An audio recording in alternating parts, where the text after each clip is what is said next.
रूप किशोर शरण जी, गुरुदेव के चरणों में कोटि कोटि दंडवत प्रणाम। श्री हरिवंश महाराज जी, मुझे जब भी बाहर से खाना पड़ता है तो मैं हमेशा बिना प्याज व लहसुन का चेक करके उसमें श्री जी का प्रसाद मिला के ही पाता हूँ, परंतु इस बार भूल से प्याज पा गया और श्री जी की प्रसादी मिली हुई थी, इसलिए मैंने प्याज मिले होने के बावजूद पूरा प्रसाद समझकर पा लिया। ठीक है, कोई बात। जलन हो रही है। हाँ, वो बस जो जलन हुई वही उसके लिए प्रायश्चित हो गया। आगे से सावधान रहिए। ये आपका प्रशंसनीय विषय है कि उसमें प्रसाद मिल गया, इसलिए हम फेंक नहीं सकते। बहुत अच्छा किया आप। पर महाराज जी, मैंने उसमें जो प्याज क्या तो दिख रहा था वो मैंने नहीं खाया महाराज। हाँ ठीक है, ठीक है, कोई खास बात नहीं। आप आगे से सावधान रहिए। और प्रायः हम आपको कैसे बताएं कि ऐसा हमारा समाज रसेंद्री के विवश होता जा रहा है कि प्याज लहसुन के बिना भोजन मिलना तो असंभव सा हो रहा है। मतलब अगर वहां मांस नहीं बनता तो प्याज लहसुन तो होगा ही होगा, कोई बिरला ही ऐसे कहीं हो तो हो, नहीं तो शुद्धता पवित्रता लोग इसे समझते ही नहीं। जब शास्त्र स्वाध्याय नहीं, सत्संग नहीं, भगवत आराधना नहीं, तो चाहे जितना वो शुद्ध भोजनालय हो वहां शुद्धता क्या होगी। बस ये अपने भाव शुद्ध कर लो, भजन परायण रहो, जैसे बने तैसे। नहीं तो आगे और ऐसा समय आने वाला है, वो धीरे धीरे बुद्धि मन सब माया में ही ग्रसित होते जा रहे। आप तो बड़े भाग्यशाली हैं जो ऐसी सूक्ष्मता से विचार करके पा रहे हैं। सावधान रहो और इसी जन्म में भगवत प्राप्ति हो जाए, यही खास बात है। नहीं, रोज का रोज मलिनता बढ़ती चली जा रही है, खान पान सब चीजें अपवित्र होती चली जा रही, इसलिए सावधान रहे और भजन करके इसी जन्म में भगवत प्राप्ति हो जाए, यही बड़ी खास बात रहेगी। कहना चाह रहा हूँ जी महाराज जी, मैं आपके बल से प्रताप से महाराज जी मैं ब्रह्मचर्य का निर्वाह करने की कोशिश कर रहा हूँ महाराज जी। मैं कल महाराज जी जो मेरे से प्याज खाया गया उसके कारण कल कुछ स्वपन दोष का मेरे को ऐसा लगा महाराज। हाँ, कोई बात। ये सारी देखो, यदि हमारे द्वारा कोई असत क्रिया ना हो और स्वाभाविक ऐसा कुछ हो जाता है तो शरीर धर्म के अनुसार है, उस पर ज्यादा ध्यान न दे। हमारे द्वारा कोई संकल्प, कोई गंदी क्रिया ना हो तो हमारा ब्रह्मचर्य सुरक्षित माना जाएगा। अगर बिना क्रिया के कोई ऐसी क्रिया हो जाती है जिसमें हम कोई संकल्प नहीं किए, कोई चेष्टा नहीं की, तो उसे ब्रह्मचर्यहीन नहीं मानते हैं। वो स्वाभाविक शरीर के द्वारा दोष नष्ट हुआ, ऐसा भावना करना चाहिए। रीटा जी ऋषिकेश से, राधे राधे। गुरुदेव भगवान के चरणों में सादर नमन। महाराज जी, जब बेटा अर्थ से मदद करता है तो मुझे लगता है मेरी राधे ही दिलवा रही हैं और मैं राधा रानी को थैंक्स करती हूँ, लेकिन बेटा आशीर्वाद मांगता है तो लगता है कि कृपा तो राधा रानी की हुई है, तो ऐसे में हमें क्या करना चाहिए? उसी में राधा रानी की भावना करके दो। हम तो राधा रानी को भी आशीर्वाद देते हैं, लाडली जो थारो अविचल रहो जो सुहाग। तो आप भावना करो कि मेरी लाडली जो मेरे सामने ऐसी बात करे तो अंदर से आंख मूंदो और हे लाडली, उन्हीं को आशीर्वाद दो। जब बच्चे को गले से लगाओ तो सोचो मेरी लाडली स्वरूप में उसे दुलार करो, कोई बात। और वही है, सच्ची बात वही है, दूसरा नहीं है। तो आशीर्वाद दो, क्या परेशानी, कोई परेशानी नहीं। इनका दूसरा प्रश्न है, जब सुबह गंगा जी के लिए जाती हूँ तो अपना शरणागति मंत्र पढ़ती जाती हूँ, रास्ते में बहुत मंदिर आते हैं, फिर उनमें प्रणाम करना चाहिए या नहीं? क्योंकि उस जब हम शरणागति मंत्र जपते जा रहे हैं तो सब पूरे त्रिभुवन का प्रणाम होता जा रहा है। जैसे हम कि हे राधा वल्लभ लाल, हम आपकी शरण में हैं, अगर हम ये बोल रहे हैं तो सबका हो गया ना, क्योंकि मूल तो सबके है ना।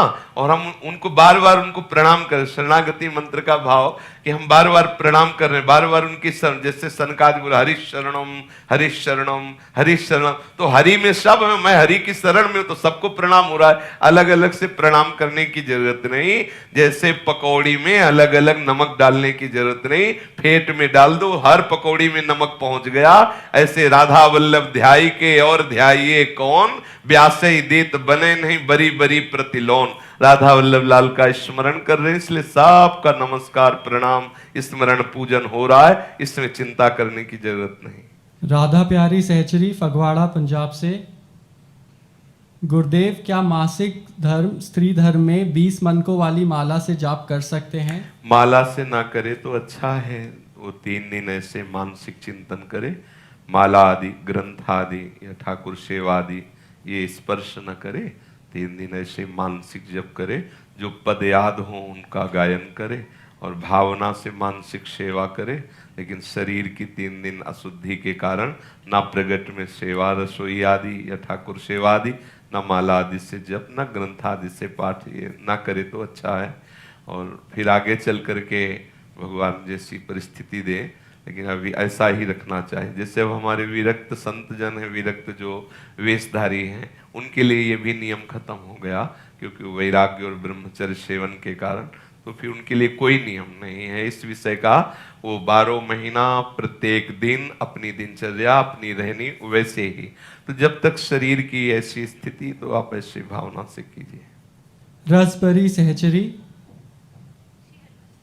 गुरुदेव, मेरे साथ सखी आई हुई हैं जो आपसे निज मंत्र चाहती हैं। उनको शरणागति मंत्र लिए 1.5 साल हो गया है। यदि आप उचित समझे तो उन्हें निज मंत्र देने की। अभी थोड़ा और जपो, फिर हम बताएंगे। अभी तो जी के चरणों में विनती है गुरुदेव, भृंगी कीड़ा की तरह बना दीजिए, हम बिल्कुल ऐसे। हाँ, तो भृंगी कीड़ा जब दूसरे कीड़े को ऐसा आकर्षण करके अपना चिंतन करवाता है, तो कीड़ा भयवश चिंतन करता है। तो आप भयवश नहीं, लेकिन थोड़ा अपनापन करके आप हमारी प्यारी जू का चिंतन कीजिए। जो मंत्र दिया, जो उपासना दी, तो उसी से हम प्यारी जू की सेवा के योग्य सहचरी रूप प्राप्त कर लेंगे। आप चिंतन परायण रहिए, प्यारे जू का एक क्षण भी चिंतन न छूटे, आप ऐसा प्रयास करते रहिए। वृंदा सखी जी।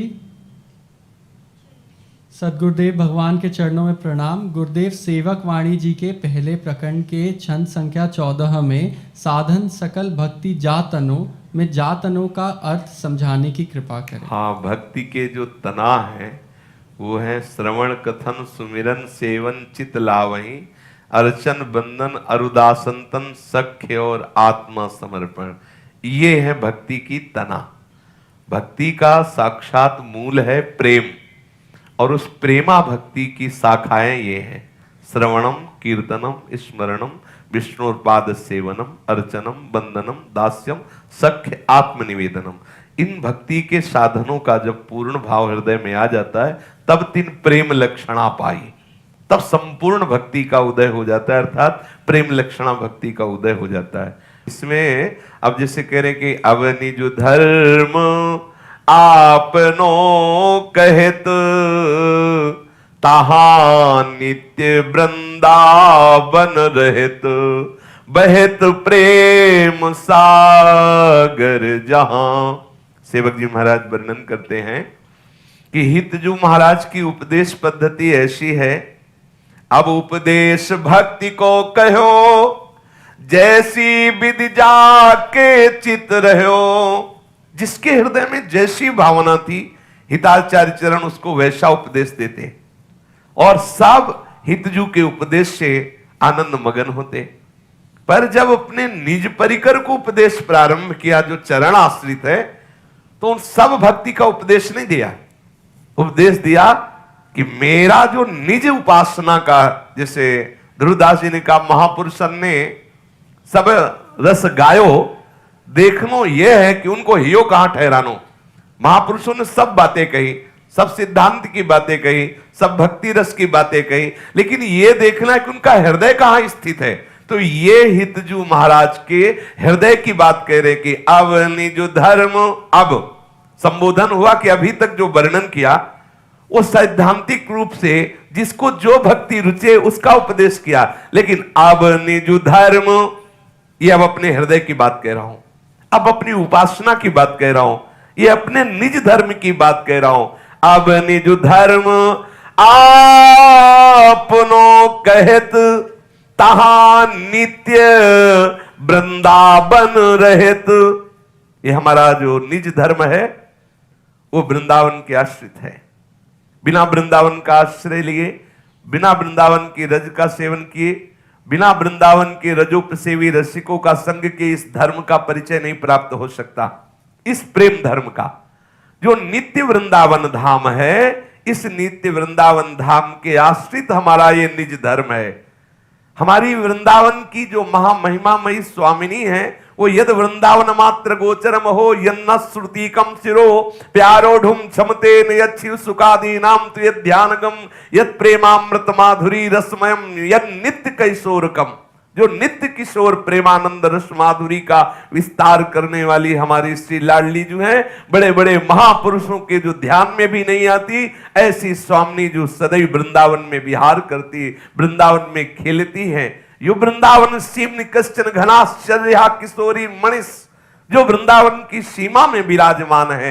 इसीलिए हमारा जो प्रेम धर्म है, हमारी जो उपासना है, वो एकमात्र वृंदावन के आश्रित है। हमारी विश्राम भूमि, हमारी उपासना भूमि, हमारे उपास्य की रसकेली भूमि श्रीधाम वृंदावन है। आचार्य चरण परिचय दे रहे, अब निज धर्म आपनो कहत तहा नित्य वृंदावन रहत। कैसा वृंदावन? बोले बहुत प्रेम सागर, जहां सागर बहता नहीं है, सागर गंभीर स्थित रहता है।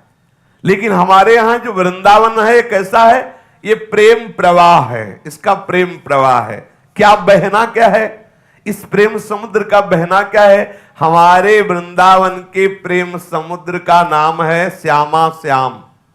हमारे वृंदावन के प्रेम समुद्र के दो रूप हैं, प्रेम के खिलौना दो खेलत हैं प्रेम खेल, प्रिया प्रीतम। ये दोनों प्रिया प्रीतम कभी वन विहार, कभी जल विहार, कभी सैया विहार, महारसमयी लीलाओं का प्रवाह चलता रहता है। तो यहां समुद्र का प्रवाह का तात्पर्य है प्रिया प्रीतम की लीला विहार, बहुत प्रेम सागर जहां। ये तो है हमारी उपासना की रसमयी स्थिति। अब इसको प्राप्त कैसे करना है? तो बोले साधन सकल भक्ति जा तनो, श्रवण कथन सुमिरन सेवन चितलावही, अर्चन बंदन अरुदासन तन सख्य और आत्मा समर्पण, ये नव लक्षण भक्ति बढ़ाई, तब तिन प्रेम लक्षणा पाई, पाई रस भक्ति गूढ़ जुग जुग जग, दुर्लभ भव इंद्रादि विधिम। ऐसी प्रेम लक्षणा भक्ति जो वृंदावन नित्य विहार रस का अनुभव कराने वाली है, जो हमारा श्री प्रिया प्रीतम के प्रति शरणागति भाव है।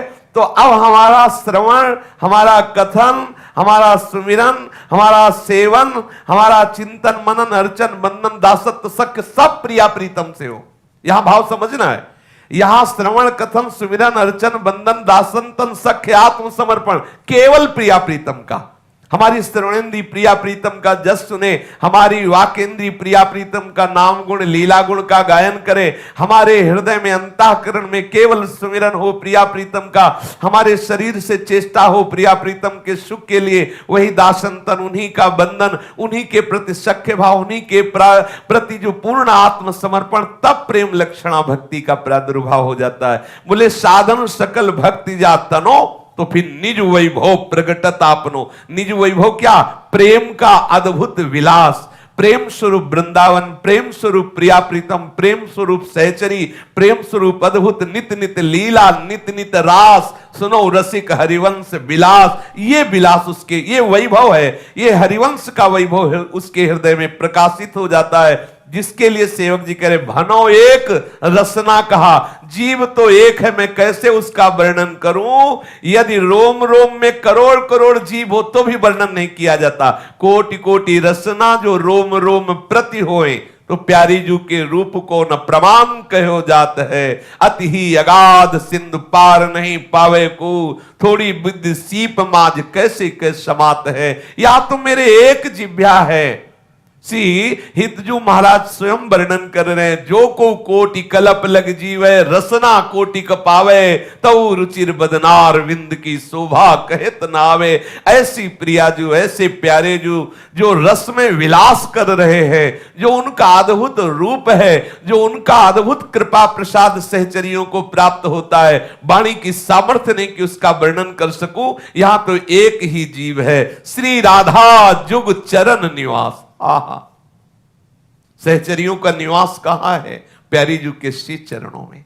प्यारी जी के श्री चरण कहाँ है? श्री वृंदावन में। नित्य वृंदावन में, नित्य महल में, नित्य सेवा में सहचरियों का वास है। प्यारी जी के चरणों के समीप ही सदैव रहती है। छिन छिन बिहरत संग, छिन छिन निरखत प्रेम भरी, छिन जस कहत अभंग, ऐसे महारस में निमग्न रहती है। प्यारी जी को अद्भुत सुख पहुंचाने में वो अपने महासुख का अनुभव करती है। हृदय में अद्भुत सुख होता है जब प्यारी जो मिल रहे होते, प्यारे जो खेल रहे होते। श्री राधा जुग चरण निवास, जस वर्णो हरिवंश विलास, श्री हरिवंश गाई हो। सेवक जी ऐसा कह रहे हैं। राधा जी और शकुंतला जी। राधा वल्लभ श्री हरिवंश, भगवान नाम सेवा लेना चाहते हैं लेकिन भय लगता है प्रभु वृंदावन आएंगे तो हम उनको साथ ला सकते हैं? हाँ, साथ ही रखने के लिए नाम सेवा ली जाती है कि हम कहीं भी जाएं तो भले छवि सेवा हम पास न रख सकें या श्री विग्रह सेवा पास न रख सकें, पर नाम सेवा तो पास ही रखते हैं। हमने सदगुरुदेव भगवान को देखा कि वो जो राधा नाम सेवा है 84 कोष में, जो परिक्रमा में, दंडवती परिक्रमा में हर समय वो राधा नाम सेवा है। राधा नाम सेवा के बिना एक कदम भी नहीं। कहीं भी जाए तो राधा नाम सेवा पास में, तो कहीं भी जाए राधा नाम सेवा पास रखना ही चाहिए। दूसरा प्रश्न है, प्रभु किसी को रोता देखते हैं तो हमें जलन होती है, क्या यह अपराध है? नहीं, जलन इतनी बढ़े कि हम भी रोने लगे, हा राधा हा राधा, इसमें अपराध क्या है? अभी तो कम जलन होती है, और होनी चाहिए जलन। जब कोई रो रहा हो हा कृष्ण हा राधा, तो हमें इतनी जलन हो कि हम भी रोने लगे हा राधा हा कृष्ण, तो ये आनंद का विषय होगा, इसमें अपराध का विषय कहाँ से आ गया? मुकेश कुमार वशिष्ठ जी, महाराज श्री कोटि कोटि प्रणाम। कुछ लिख नहीं पाऊंगा, पिछले सोमवार से आपको सुन रहा था, आज आपके चरणारविंद में हूँ, अति प्रसन्न हूँ। कोई प्रश्न नहीं है, बस आपके दर्शन का अभिलाषी था और हूँ। अपना आशीष बनाए रखें मेरे पर। बहुत अग्नि थी, बहुत द्वंद्व थे, पर अब सब ठहर गया है। बस आपका जाननहार हो, आप ही जाननहार हो। महाराज जी क्या चल रहा है, बस आशीष बनाए रखें। कोमल जी मुंबई से, जय श्री हित हरिवंशी। महाराज जी आपके श्री चरणों में प्रणाम। मैं 8 साल से लहसुन खाना नहीं खा रही हूँ और मैं आगे भी नहीं खाना चाहती हूँ। मेरे शादी और विवाह की बात चल रही है। मुझे ऐसा लगता है कि शायद आगे उसके पश्चात मुझे लहसुन प्याज अगर ससुराल वाले कहें तो मुझे हो सकता है खाना पड़े, तो मुझे खाना चाहिए या नहीं, इस विषय में आप मुझे मार्गदर्शन करें। हमारे मार्गदर्शन से क्या होगा?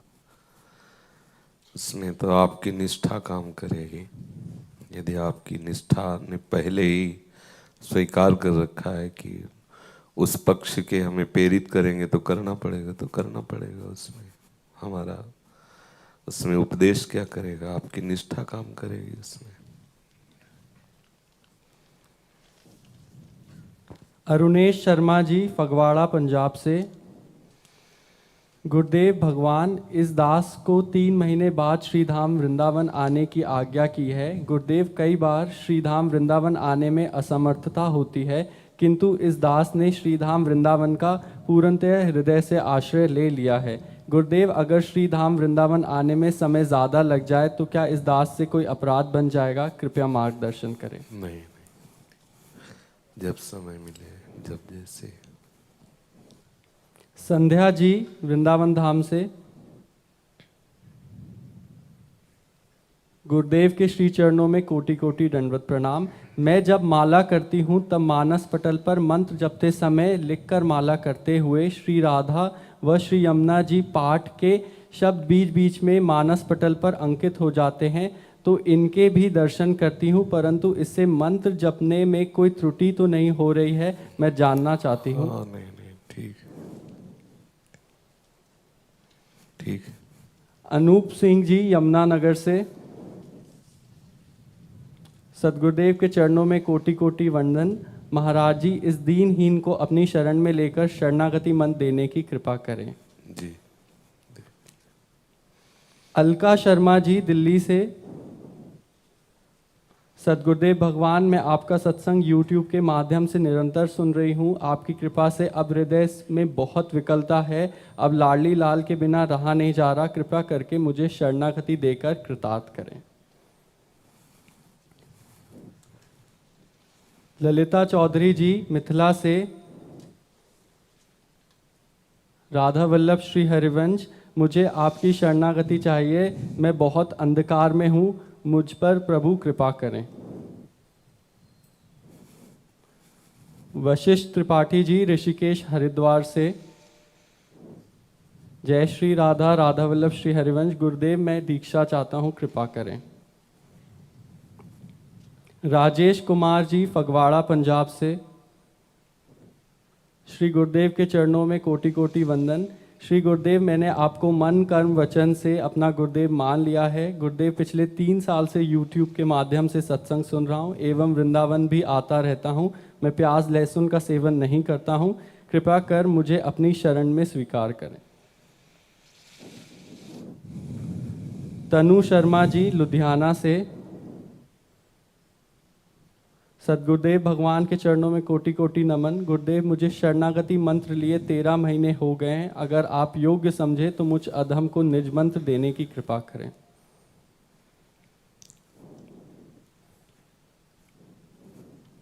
आप लोग देख लीजिए।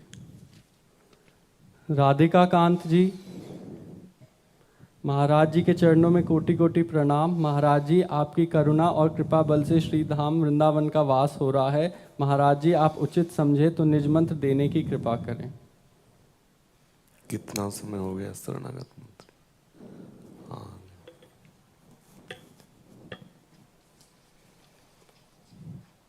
गोपाल किशोर गर्ग जी आगरा से,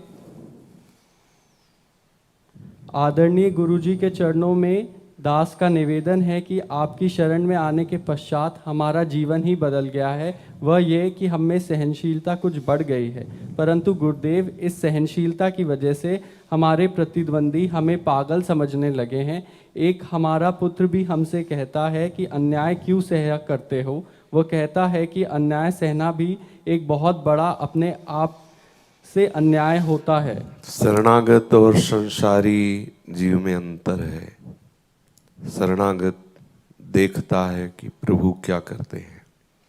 यदि हमारे साथ कोई अन्याय, प्रतिकूलता, अपमान आदि करता है और हम सह जाते हैं तो हमारा मालिक हिसाब करता है।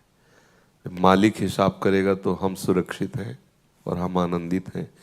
उसमें 2 बातें हुई, एक तो सर्वसमर्थ मालिक की कृपा मिलेगी, दूसरी बात जब मालिक हिसाब करेगा तो बहुत बढ़िया करेगा। हम शरणागत जन हैं, हम अपना हिसाब मालिक पे छोड़ते हैं।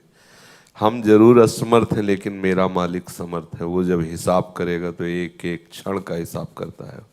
हम अज्ञानी जीव की तरह नहीं कि हम हिसाब करें। कोई अन्याय कर रहा है तो मैं सह रहा हूँ, उसमें 2 बातें हैं। यदि वो हमारे प्रारब्ध के मार्जन के लिए मेरा प्रीतम करा रहा है तो मैं नया प्रारब्ध नहीं रचूंगा, सह जाऊंगा। और यदि कहीं वो अत्याचार कर रहा है तो राम रोष पावक सोच रही, मेरा प्रीतम उसे देख लेगा और जब वो संभालेगा तो बहुत अच्छी तरह संभालेगा। ये अज्ञानी लोग हैं जो ऐसा कहते हैं कि अन्याय नहीं सहना, और जिस दिन उसको हमारे द्वारा उस अन्याय का प्रतिरोध कराना होगा ना, उस दिन आप आपे में नहीं रहेंगे। अपने आप आपके अंदर आवेश आ जाएगा। आप तो वो आप नहीं कर रहे हो, आपका इष्ट करा रहा है। इसलिए अपने यंत्रवत तिनके की भांति रहते हैं, आनंद मगन होकर रहते हैं। हम प्रीतम के लिए अपना सर्वस्व अर्पण किए तो प्रीतम जाने। वो हमें आवेश दे दे या किसी के द्वारा करा दे, वो करें, वो जाने। मुझे ये भी नहीं कहना कि आप उसको दंड दें। मैं तो यही कहूँगा कि उसकी भी बुद्धि शुद्ध करें और अपने चरणों में ले लें, जिससे वो भी आनंदित हो जाए।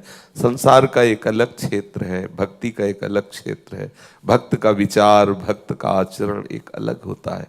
तो ये संसारिक, चाहे पुत्र हो चाहे जो भी हो, उनका निर्णय तो संसारिक ही होगा कि सामने वाला बोल के चला कैसे गया, जाने दो।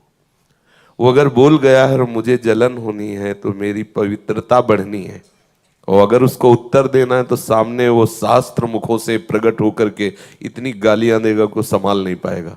हम चुप हो जाएं, हम मौन हो जाएं, यही हमारे लिए। हम शरणागत जन हैं। हमारे मौन होने का मतलब ये नहीं कि हम कमजोर हैं। हमारे मौन होने का मतलब कि मेरा मालिक क्या उत्तर देता मैं देखता हूँ, मैं देखने वाला होऊंगा, उत्तर मेरा मालिक देगा, फिर बात समझ जाएगी। वो एक संत कहा करते थे कि दुखिया को न सताइए, दुखिया देगा रोए, और जब दुखिया के मुखिया सुने तब तेरी गति का होए। रामचरितमानस में लिखा है कि जो अपराध भक्त कर करई राम रोष पावक सोजरे। महातपस्वी दुर्वासा के होश उड़ गए। अम्बरीश जी ने एक भी शब्द नहीं कहा, लेकिन परास्त कौन हुआ? दुर्वासा परास्त हो गए। महातपस्वी एक शब्द भी नहीं बोला, एक शब्द भी नहीं अम्बरीश जी ने बोला, और त्रिभुवन में भागना पड़ा उस महातपस्वी को, और कहीं भी ठौर नहीं मिली। अंततो गत्वा अम्बरीश के ही चरण पकड़े। यह है हमारे स्वामी के आश्रय का मौन। मौन हो गए। तो देखो स्वामी ने क्या किया, भेज दिया सुदर्शन चक्र को। एक महातपस्वी की तपस्या मारी घूमती रही, सब जगह भाग के गया, कहीं भी ठौर नहीं मिली। ऐसे ही हम चुप रहे। हम चुप है तो हमारा मालिक बहुत सामर्थ्यवान, वो हिसाब कर देगा। अगर हिसाब नहीं हो रहा तो मेरा हिसाब हुआ है, पक्का समझ लो।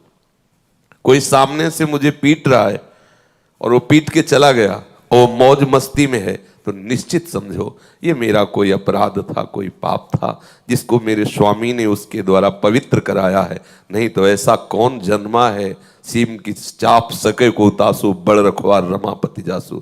भगवान के दास को कोई कड़ी नजर से देख सके ऐसा सृष्टि में कोई पैदा ही नहीं हुआ। इसलिए आश्रित होकर भगवत आनंद में रहे। रचना जी, श्री हरिवंश महाराज जी के चरणों में प्रणाम। महाराज जी, शरणागत मंत्र की दिन में एक माला ही करनी है, फिर निज मंत्र करना है। महाराज जी, सावधान रहने पर भी मंत्राकार वृत्ति करने पर पहले तो अच्छा लगता है, पर कुछ समय बाद नींद आ जाती है। कोई बात नहीं, जब जगो तब फिर जपो। धीरे धीरे धीरे धीरे जब तमोगुण का नाश हो जाएगा तो ये दोष खत्म हो जाएगा। हारना नहीं है, धीरे धीरे ठीक हो जाएगा।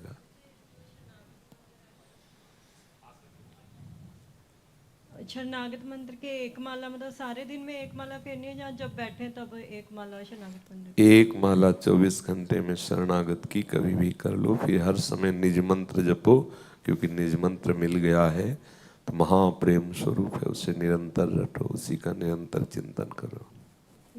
श्री हरि। गोपाल जी, पूजा जी, यमुनानगर से। महाराज जी, मैं और मेरी पत्नी आपसे दीक्षा लेना चाहते हैं, कृपा करें। देख लीजिए। विकास कुमार जी, गुड़गांव से। गुरुजी, ये दास आपके श्री चरणों में अपना जीवन व्यतीत करना चाहता है, इसे अपने चरणों में सहर्ष स्वीकार कीजिए, यदि आप उचित समझे तो। जीवन व्यतीत करने का मतलब क्या? महाराज जी, मतलब आप ही के पास रहकर अपना जीवन व्यतीत करना है। मतलब बाबा जी बन के। जी। आपके परिवार में कौन कौन है? अभी तो यहाँ उपस्थित नहीं है गुरुजी। नहीं, पर कौन कौन है घर में? कौन कौन है? 2 भाई हैं और 2 बहन और माता पिता। हाँ, आपके माता पिता आकर के यहाँ हमें अनुमति दे दें, फिर आपको ये सब संतों के साथ रहकर भजन करो, पर वो अनुमति दे दें। जी ठीक है जी। श्री हरि। हाँ। बोलिए श्री सद्गुरुदेव भगवान की जय।